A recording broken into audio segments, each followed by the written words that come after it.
John 4:43 through 54. At the end of the 2 days, Jesus went on to Galilee. He himself had said that a prophet is not honored in his own hometown. Yet the Galileans welcomed him, for they had been in Jerusalem at the Passover celebration and had seen everything that he did there. As he traveled through Galilee, he came to Cana, where he had turned the water into wine. There was a government official in nearby Capernaum, whose son was very sick. When he heard that Jesus had come from Judea to Galilee, he went and begged Jesus to come to Capernaum to heal his son, who was about to die.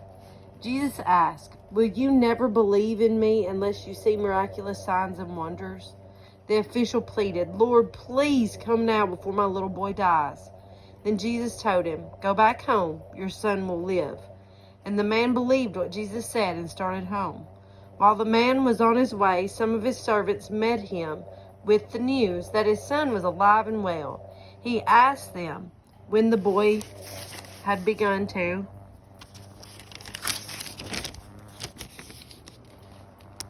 get better.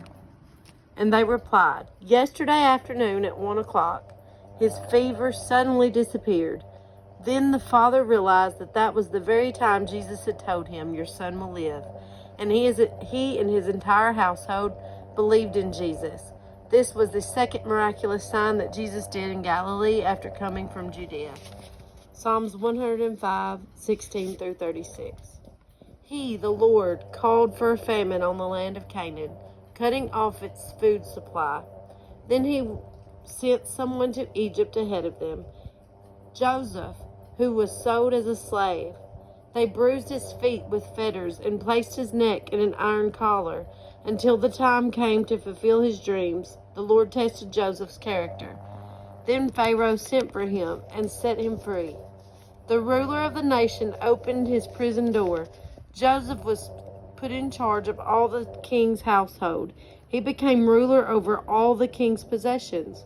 He could instruct the king's aides as he pleased and teach the king's advisors. Then Israel arrived in Egypt. Jacob lived as a foreigner in the land of Ham. And the Lord multiplied the people of Israel until they became too mighty for their enemies. Then he turned to the Egyptians against the Israelites, and they plotted against the Lord's servants. But the Lord sent his servant Moses along with Aaron, whom he had chosen. They performed miraculous signs among the Egyptians and wonders in the land of Ham. The Lord blanketed Egypt in darkness, for they had defied his commands to let his people go. He turned their water into blood, poisoning all the fish. Then frogs overran the land and even invaded the king's bedrooms. When the Lord spoke, flies descended on the Egyptians and gnats swarmed across Egypt. He sent them hail instead of rain, and lightning flashed over the land. He ruined their grapevines and fig trees, and he shattered all the trees. He spoke, and hordes of locusts came, young locusts beyond number. They ate up everything green in the land, destroying all the crops in their fields.